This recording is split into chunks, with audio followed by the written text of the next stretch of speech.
আজকে আমি এক্সপ্লেন করব 2014 সালে মুক্তি পাওয়া ক্রিস্টোফার নোলান পরিচালিত খুবই সুন্দর কিন্তু কমপ্লিকেটেড মুভি ইন্টারস্টেলার।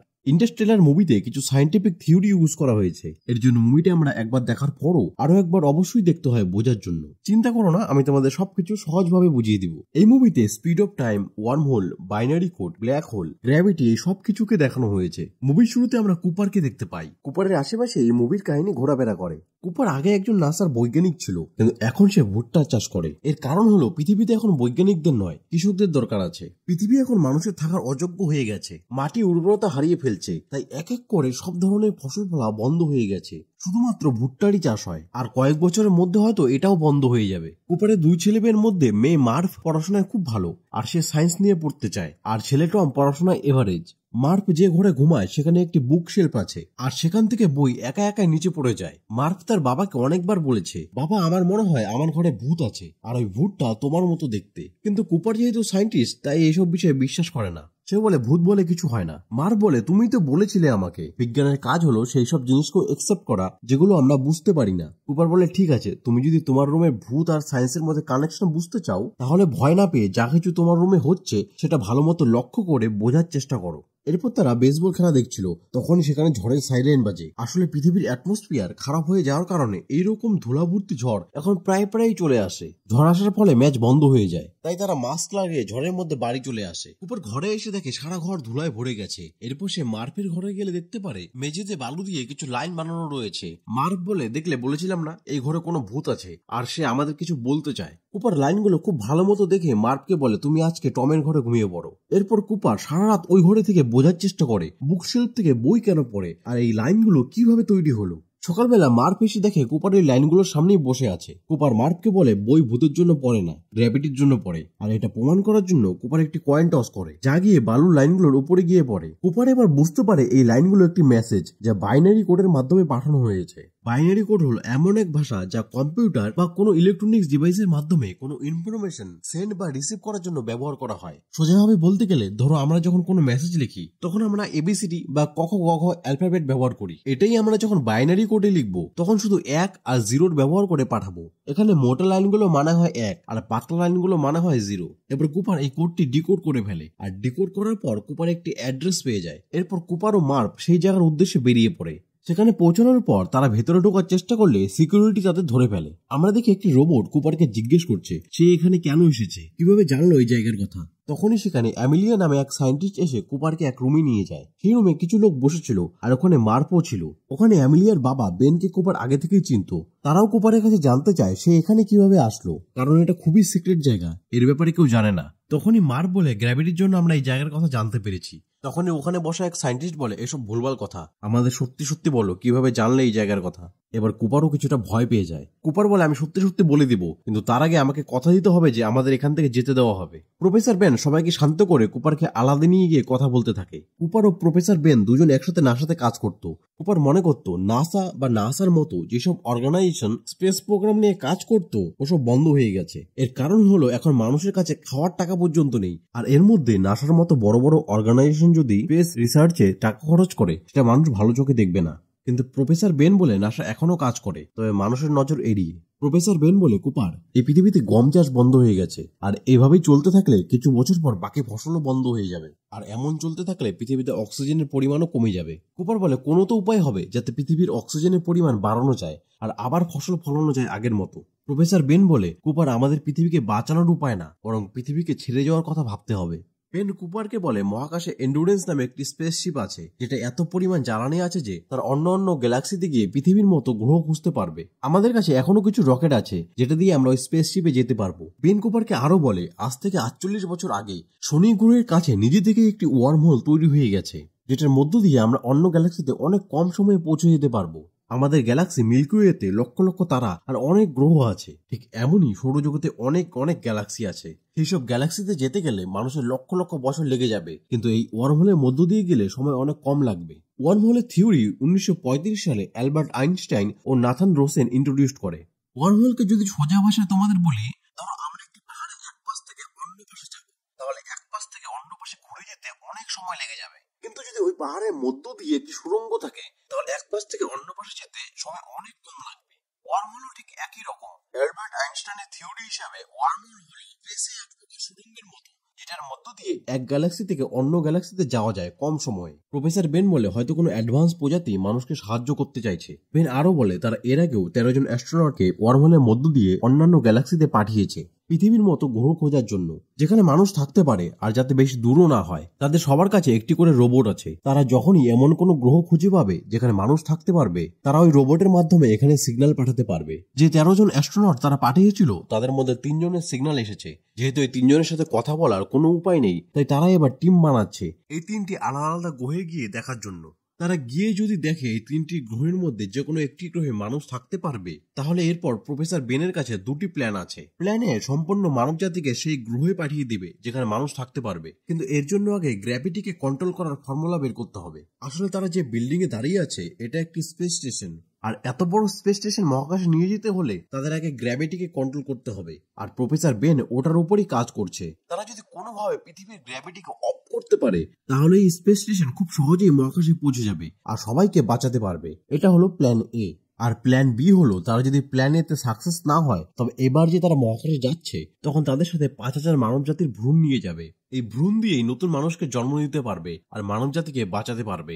তবে এটা নিশ্চিত যে পৃথিবীর জীবন আর বেশি দিন নেই, কিছু বছর পর পৃথিবীর সব মানুষ মারা যাবে। এবার প্রফেসর বেন কুপারকে বলে, তুমিও ওই মিশনে যাও, কারণ আমাদের একজন পাইলটের দরকার আর তুমি একজন পাইলট। কুপার এই প্রস্তাবে রাজি হয়ে যায়, কারণ এতে সে এই দুনিয়াকে বাঁচাতে পারবে। কুপারের মেয়ে মার্ভ এতে কুপারের উপর খুব রাগ করে। সে চায় না তার বাবা এমন কোনো মিশনে যাক যেখান থেকে জীবিত ফিরে আসার কোনো গ্যারান্টি নেই। এরপর মিশনে যাওয়ার আগে কুপার মার্ভের ঘরে আসে তার সাথে দেখা করতে।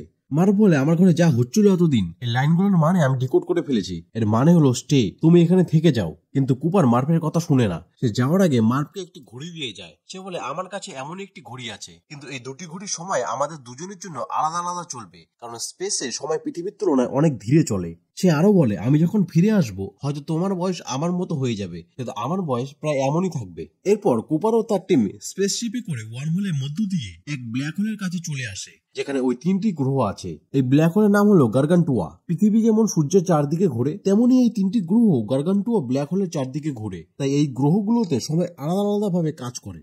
তাদের স্পেসশিপের সব থেকে কাছের গ্রহটি ব্ল্যাক হোলেরও খুব কাছে হওয়ার কারণে এই প্ল্যানেটে কাটানো 1 ঘন্টা পৃথিবীর 7 বছরের সমান। আসলে ব্ল্যাক হোলের গ্র্যাভিটি এত বেশি হয় যে ব্ল্যাক হোলের রেঞ্জে যা কিছু আসে ব্ল্যাক হোল সেটাকে তার মধ্যে টেনে নেয়। আর গ্র্যাভিটি বেশি হওয়ার কারণে ব্ল্যাক হোলের কাছে সময় খুব স্লো হয়ে যায়। এই কারণে এই গ্রহটিতে কাটানো 1 ঘন্টা পৃথিবীর 7 বছরের সমান।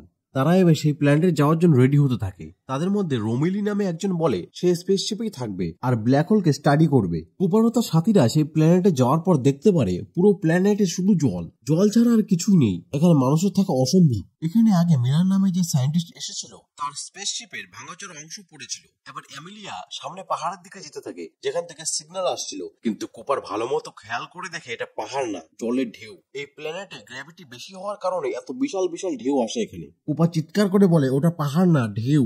এমিলিয়া আসতে নেয়, কিন্তু এমিলিয়ার পা আটকে যায়। রোবট তাকে বাঁচিয়ে স্পেসশিপে নিয়ে আসে, কিন্তু তাদের একজন সাথী মারা যায়। শিপের ইঞ্জিনে জল ঢুকে পড়ায় স্টার্ট হয় না। ইঞ্জিন থেকে জল বার না করা পর্যন্ত স্টার্ট হবে না। এসব করে ওই প্ল্যানেট থেকে বের হতে 3 ঘন্টারও বেশি সময় চলে যায়। তারা তাদের মেইন শিপ এন্ডোরেন্সে এসে দেখে রোমিলি নামে তাদের যে সাথে শিপে ছিল সে বুড়ো হয়ে গেছে। রোমিলি বলে, আমি তো ভেবেছিলাম তোমরা আর ফিরে আসবে না। কুপার বলে, তারা গেছে যে কত সময় হয়েছে? রোমিলি বলে, 23 বছর 4 মাস 8 দিন।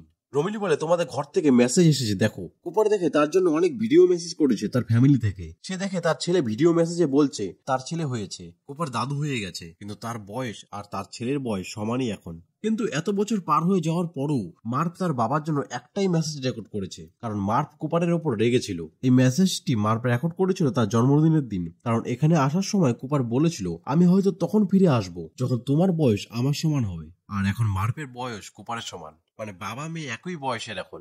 আমরা জানতে পারি মার্ভ এখন একজন সায়েন্টিস্ট, আসে প্রফেসর বেনের সাথে নাসাতে কাজ করে। এবার কুপাররা ডিসাইড করতে থাকে তার বাকি দুটো প্ল্যানেটের মধ্যে কোনটায় আগে যাবে। কুপার ও রোমিলি বলে তারা ডাক্তার ম্যানের প্ল্যানেটে যাবে, কারণ এটি তাদের কাছে পড়ে। কিন্তু অ্যামেলিয়া বলে আমাদের অ্যাডমিনের প্ল্যানেটে যাওয়া দরকার, কারণ ওই প্ল্যানেট থেকে যে ডেটা এসেছে ওটা বেশি ভালো, তাই আগে ওটাই যাওয়া দরকার। কিন্তু এর আরও একটি কারণ আছে, অ্যামেলিয়া অ্যাডমিনকে ভালোবাসতো, তাই ওই প্ল্যানেটে যেতে চাইছিল। কিন্তু তাদের কাছে বেশি জ্বালানি ছিল না, তাই তারা সিদ্ধান্ত নেয় তারা ডাক্তার ম্যানের প্ল্যানেটে যাবে। তারা ডাক্তার ম্যানের প্ল্যানেটে পৌঁছে যায়। গিয়ে দেখে ডাক্তার ম্যান স্লিপিং চেম্বারে শুয়ে আছে। কুপার ডাক্তার ম্যানকে স্লিপিং চেম্বার থেকে তুলে ম্যান বলে এই প্ল্যানেটে মানুষ থাকতে পারবে, কিন্তু এখন আমরা যে জায়গায় আছি এখানে বাতাসে অ্যামোনিয়ার মাত্রা অনেক বেশি, তবে আরো উঁচু জায়গার দিকে অ্যাটমসফিয়ার একদম নর্মাল, ওখানে মানুষ থাকতে পারবে। এখানে আমরা জানতে পারি যে ম্যান অনেক আগে তার রোবট বন্ধ করে দিয়েছিল, কারণ সেটা খারাপ হয়ে গেছিল, তাই উল্টোপাল্টা সিগন্যাল পাঠাচ্ছিল পৃথিবীতে। এদিকে পৃথিবীতে আমরা প্রফেসর বেনকে দেখি, সে তার মৃত্যুর আগে মার্ভকে জানায় যে গ্র্যাভিটির ইকুয়েশন কখনো পুরো হবে না, কারণ এই ইকুয়েশন করার জন্য তাদের ব্ল্যাক হোলের পুরো ডেটার দরকার পড়বে, কিন্তু সেটা তাদের কাছে ছিল না, আর কোনোভাবে পাওয়ারও আশা নেই। বেন মার্ভকে বলে কোনো প্ল্যানে ছিলই না, এই মিশনের আসল উদ্দেশ্য ছিল প্ল্যান বি, যাতে কুপাররা এমন প্ল্যানেটে পৌঁছাতে পারে যেখানে মানুষ থাকার যোগ্য। সুতরাং আগামী দিনে পৃথিবীর সব মানুষ মারা যাবে, কারণ প্ল্যান এ তো পুরো হবেই না। এরপর প্রফেসর বেন মারা যায়। মার্ভ ভিডিও মেসেজ রেকর্ড করে প্রফেসর বেনের মেয়েকে জানায় যে বেন মারা গেছে, আর তার সাথে প্রফেসর বেনের সব কথা অ্যামেলিয়াকে বলে। মার্ভ জিজ্ঞেস করে এই ধোকার ব্যাপারে কি আমার বাবা জানতো? এসব কিছু অ্যামেলিয়াও জানতো না। কুপার যখন জানতে পারে যে প্ল্যান এ বলে কোনো কিছু নেই, তখন সে সিদ্ধান্ত নেয় যে সে এখান থেকে তার পরিবারের কাছে চলে যাবে, সে আর এখানে কোনো কাজ করবে না। তখন ডাক্তার রোমিলি কুপারকে বলে তুমি যাওয়ার আগে ব্ল্যাক হোলের চারদিক ঘুরে যেও, আর একটি রোবট ওখানে রেখে দিও, এতে রোবট ব্ল্যাক হোলের সমস্ত ডেটা কালেক্ট করে পৃথিবীতে পাঠিয়ে দিতে পারবে, আর এতে প্রফেসর ব্যানের গ্র্যাভিটিক ইকুয়েশন সম্পন্ন হতে পারে। এর ফলে পৃথিবীর মানুষকে বাঁচানো যাবে। এরপর কুপার ও ডাক্তার ম্যান বাইরে বেরোয় উঁচু জায়গায় যাওয়ার জন্য, কিন্তু কুপার বুঝে ফেলে যে ডাক্তার ম্যান সবাইকে ধোকা দিয়েছে নিজের জীবন বাঁচানোর জন্য। আসলে এই প্ল্যানেট মানুষের থাকার জন্য একদম অযোগ্য। এই প্ল্যানেটের অ্যাটমসফিয়ারে অ্যামোনিয়া ভর্তি, এই প্ল্যানেটে অক্সিজেনের মাত্রা একদম কম, তাই মানুষ এখানে থাকতে পারবে না। ডাক্তার ম্যান এই প্ল্যানেটে আটকে থাকতে চায়নি, তাই সে ভুল সিগন্যাল পাঠিয়েছে, আর রোবট যখন সঠিক সিগন্যাল পৃথিবীতে পাঠানোর চেষ্টা করে তখন সেটাকেও অফ করে দেয়। ম্যান কুপারের সাথে লড়াই করতে থাকে, আসলে সে চায় এখানে সবাইকে মেরে নিজেই একাই পৃথিবীতে পৌঁছে যাবে। এরপর ডাক্তার ম্যান কুপারের হেলমেট ভেঙে দেয়, ফলে অক্সিজেনের অভাবে সে নিঃশ্বাস নিতে পারছিল না, কিন্তু সঠিক সময়ে অ্যামেলিয়া এসে তাকে বাঁচিয়ে দেয়, কিন্তু রোমিলি মারা যায়। এই সুযোগে ডাক্তার ম্যান তার স্পেসশিপ নিয়ে এন্ডোনেসিয়ার দিকে যেতে থাকে। ওখানে পৌঁছে ডাক্তার ম্যান তার স্পেসশিপ এন্ডোনেসিয়ার সাথে কানেক্ট করার সময় একটি ব্লাস্ট হয়, এতে ডাক্তার ম্যান মারা যায়। কিন্তু এই ব্লাস্টের ফলে এন্ডোরেন্সের অনেক ক্ষতি হয়। কুপার তার ফ্লাইং অবজেক্টে এন্ডোরেন্সের কাছে চলে আসে, কিন্তু এই ব্লাস্টের ফলে এন্ডোরেন্সের নিয়ন্ত্রণ হারিয়ে খুব জোরে জোরে ঘুরতে থাকে আর ব্ল্যাক হোলের দিকে যেতে থাকে। এর ফলে কুপার তার ফ্লাইং অবজেক্টকে এন্ডোরেন্সের সাথে অটোমেটিক কানেক্ট করতে পারছিল না।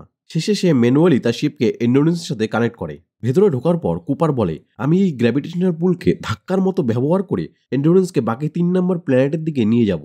এটাকে সায়েন্সের ভাষায় স্লিংশট বলে। মানুষ যখন কোনো রকেট স্পেসে পাঠায় তখন এই স্লিংশটের ব্যবহার করেই পাঠানো হয়। কুপার এই ব্ল্যাক হোলের চারদিকে পাক খাবে, যেভাবে পৃথিবী সূর্যের পাক খায়, আর এতে এন্ডোরেন্স কিছুটা গতি পেলে এরপর এন্ডোরেন্সের ইঞ্জিন অন করবে আর গার্গন্টুয়া ব্ল্যাক হোলের গ্র্যাভিটি ব্যবহার করে অ্যাডমিনের প্ল্যানেটের দিকে যাবে, এতে তাদের জ্বালানিও কম খরচ হবে। এরপর কুপার স্লিংশট ব্যবহার করে অ্যাডমিনের প্ল্যানেটের দিকে যেতে থাকে, আর যাওয়ার আগে রোবট টার্সকে ব্ল্যাক হোলের মধ্যে ছেড়ে দেয়, যাতে সে সমস্ত ডেটা কালেক্ট করে পৃথিবীতে পাঠায়, আর এতে প্রফেসর বেনের প্ল্যানে সম্পন্ন হয় ও পৃথিবীর মানুষের জীবন বাঁচে। কিন্তু রোবট ব্ল্যাক হোলের মধ্যে যাওয়ার পর তার সাথে কানেকশন হারিয়ে যায়। কিন্তু এরপর কুপার বুঝতে পারে এন্ডোরেন্সের ভার বেশি হয়ে যাওয়ার কারণে স্লিংশটও তাদের অতটা কাজে আসে না অ্যাডমিনের গ্রহে যাওয়ার জন্য। এরপর কুপার তার স্পেসশিপকে এন্ডোরেন্স থেকে আলাদা করে নেয়। এন্ডোরেন্সে এখন শুধু অ্যামেলিয়া। কুপার এটা এর জন্য করে যাতে অ্যামেলিয়া বেঁচে থাকে, আর তার সাথে মানুষের সেই 5000 ভ্রূণ। এন্ডোরেন্স থেকে আলাদা হওয়ার ফলে কুপার ব্ল্যাক হোলের মধ্যে যেতে থাকে। কুপারের ফ্লাইং অবজেক্ট ইজেকশনের সিগন্যাল দিতে থাকে। কুপার ফ্লাইং অবজেক্ট থেকে বেরিয়ে আসে। কুপার খুবই স্পিডে ব্ল্যাক হোলের মধ্যে যেতে থাকে, আর সে পৌঁছে যায় 5th ডাইমেনশনে। এটা বানিয়েছিল আমাদের থেকে কোনো অ্যাডভান্স মানুষরা, অর্থাৎ ভবিষ্যতের মানুষরা। এই জায়গাটি টেসেরেক্টের মতো দেখতে ছিল। এই জায়গাটি বানানোর উদ্দেশ্য ছিল যাতে ভবিষ্যতের লোকেরা বর্তমানে মানুষের সাথে যোগাযোগ করতে পারে আর পৃথিবীকে বাঁচাতে পারে। এই জায়গাটি মার্ভের বেডরুমের অসংখ্য কপি দিয়ে তৈরি করা ছিল, আর যা ছিল বিভিন্ন সময়ের। এর মানে হলো কুপার এই জায়গাটির মাধ্যমে মার্ভের বেডরুমের অতীত ও ভবিষ্যতে যেতে পারবে। কুপার এবার অতীতে গিয়ে ছোট্ট মার্ভকে দেখতে পারে। কুপার তার সাথে কথা বলতে চায়, কিন্তু তার আওয়াজ মার্ভ শুনতে পারে না। এবার কুপার বই ফেলে মার্ভকে বোঝানোর চেষ্টা করে যে সে এখানে আছে, কিন্তু মার্ভ মনে করে এখানে ভূত আছে। তোমাদের মনে আছে মুভি শুরুতে মার্ভ কুপারকে বলেছিল যে বাবা আমার ঘরে মনে হয় ভূত আছে। সে বইগুলো ফেলে দেয়, আর এই ভূতটা তোমার মতো দেখতে। আসলে সত্যি তাই, টেসেরেক্টের ভিতর থেকে এই ঘরের বই কুপারই ফেলতো, আর ঝড়ের সময় যখন তাদের ঘরে বালু ভরে গেছিল তখন কুপারই ওই বালু দিয়ে বাইনারি কোডের মাধ্যমে মেসেজ পাঠিয়েছিল, যার অর্থ ছিল স্টে, মানে ওখানে থেকে যাও। এবার কুপারের সাথে রোবটেরও কানেকশন হয়ে যায়। কুপার জানতে পারে রোবট ব্ল্যাক হোলের ডেটা কালেক্ট করে ফেলেছে। কুপার সেই ডেটা পৃথিবীতে তার মেয়ের কাছে পাঠাতে চায়, যাতে সে পৃথিবীর মানুষকে বাঁচাতে পারে, কিন্তু এখান থেকে সে তার মেয়েকে দেখতে পারলেও কথা বলতে পারে না। এবার কুপার সবকিছু বুঝে যায়। আসলে 5th ডাইমেনশনের লোকেরা কুপারকে নয়, তার মেয়েকে চুজ করেছিল। 5th ডাইমেনশনের লোকেরা আগে থেকেই জানতো মার্ভ নাসা সায়েন্টিস্ট হবে। টেসেরেক্টটিও মার্ভের ঘরের পাশে এর জন্য বানানো হয়েছে যাতে কুপার তার কাছে থাকা ব্ল্যাক হোলের ডেটা মার্ভকে দিতে পারে। কুপার রোবটের থেকে মোর্স কোডের রূপে সেই ডেটা নিয়ে নেয়, আর সেটাকে গ্র্যাভিটির সাহায্যে ঘড়ির কাঁটায় দিয়ে দেয়। এটা সেই ঘড়ি ছিল যেটা এই মিশনে আসার সময় কুপার মার্ভকে দিয়েছিল। মার্ভ যখন তার বাড়িতে আসে তার বাবার দেওয়া ঘড়িটি নিতে, তখন সে দেখে ঘড়ির কাঁটা অন্যরকম ভাবে কাজ করছে। যেহেতু সে সায়েন্টিস্ট ছিল তাই সে ভালো মতো দেখার পর বুঝতে পারে তার বাবা মোর্স কোডের মাধ্যমে তাকে ডেটা পাঠাচ্ছে, আর এই ডেটা থেকে মার্ভ গ্র্যাভিটির ইকুয়েশন সলভ করে ফেলে। আর তখনই কুপার ওই টেসারেক্ট থেকে অদৃশ্য হতে থাকে।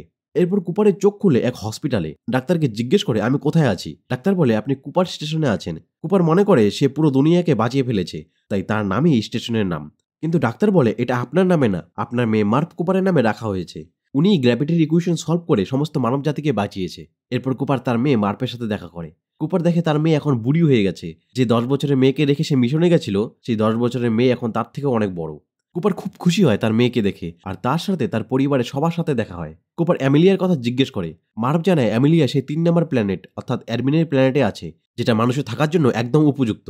এবার কুপার একটি স্পেসশিপ নিয়ে অ্যাডমিনের প্ল্যানেটে চলে আসে, যেখানে তার সাথে অ্যামেলিয়ার দেখা হয়। আর এখানেই মুভিটি শেষ হয়।